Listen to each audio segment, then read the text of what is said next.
Hey, everybody, and welcome to another deep dive. Today, we're going to be looking at some pretty interesting stuff. It's historical claims made by people who believe in the flat Earth theory. So we're going to be looking at some of their sources today with our expert. Yeah, it's really fascinating stuff. And you start looking at old photographs, especially from like the 19th century, these grand cities. Beautiful architecture. Exactly, but the streets are muddy, Yeah. they're undeveloped, and you kind of get this feeling like something's not quite right. And that's really what got me interested in this whole topic, and that's what we're going to be looking at today.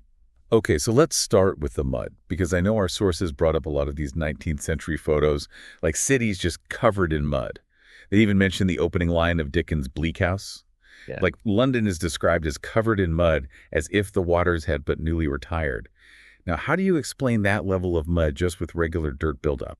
Well, that's where the idea of the mud flood comes in. And, they talk about soil liquefaction, where during like an earthquake, the ground basically turns to liquid. Yeah. And so that would explain why there's so much mud everywhere. Okay, so we're talking like a worldwide mud flood.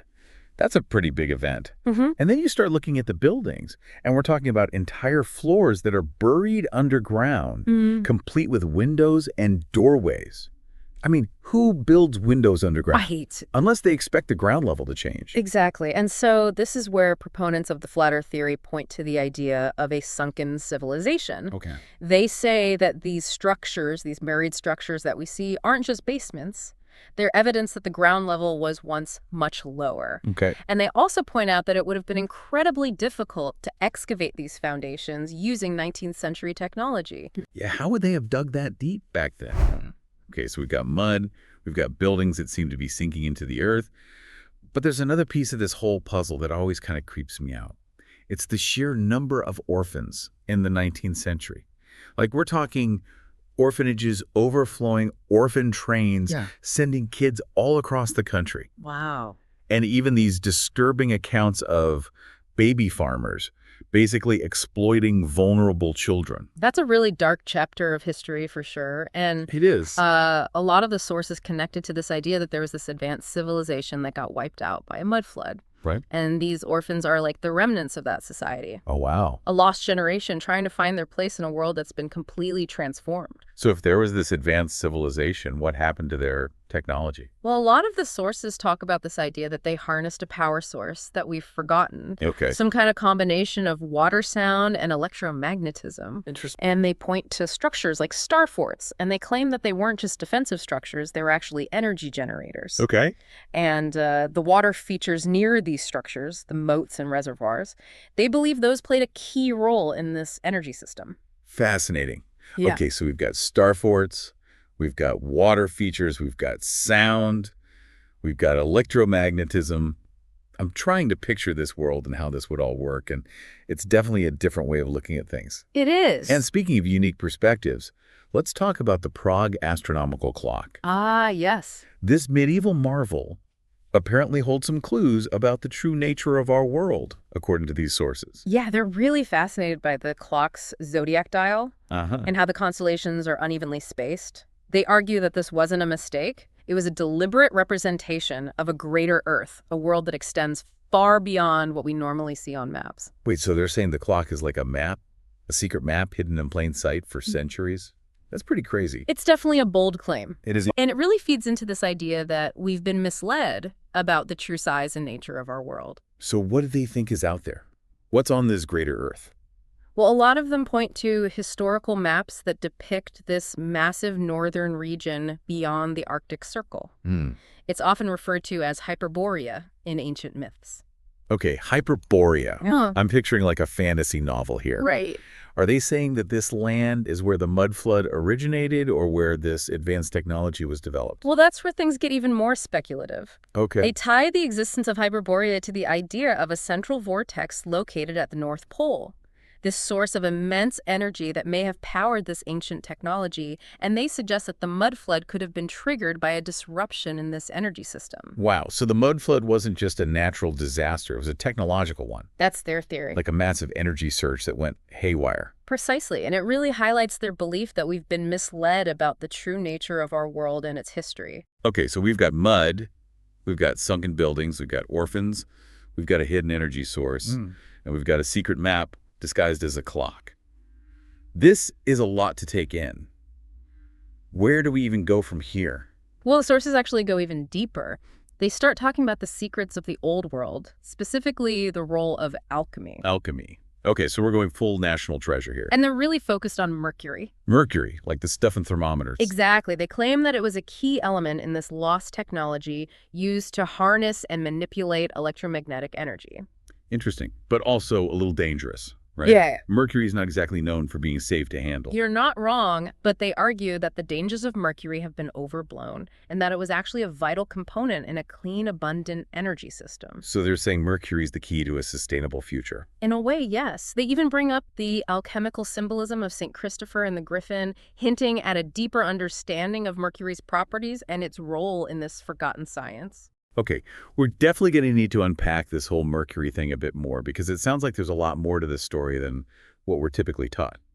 But before we dive into the alchemical rabbit hole, let's pause for a moment and... Welcome back to our deep dive.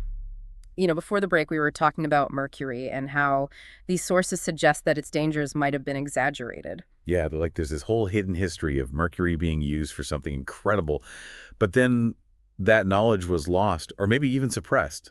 It's like a conspiracy theory, but about chemistry. It's certainly a unique perspective. They connect this idea to the whole narrative of a hidden advanced civilization, suggesting that Mercury played a crucial role in their technology, especially in harnessing electromagnetic energy. Okay, so we're talking energy again. They even compare Mercury to the design of lighthouses. Right, implying that those structures might have had a more advanced purpose than we understand today. Okay, so let's try to connect all these dots. We've got this alleged mud flood, evidence of a sunken civilization, claims of a forgotten technology based on water, sound, and mercury.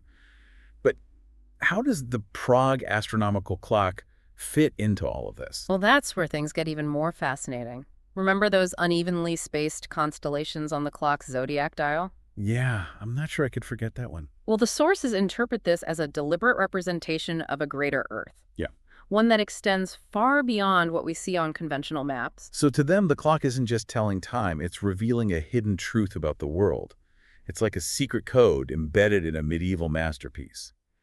But what about this greater Earth? What do they think is out there? They point to historical maps that depict an expansive northern region beyond the Arctic Circle, often referred to as Hyperborea in ancient myths. Hyperborea, now that sounds familiar. They believe that this mythical land was a real place, potentially the heart of this lost civilization. So are they suggesting that this lost land is where the mud flood originated?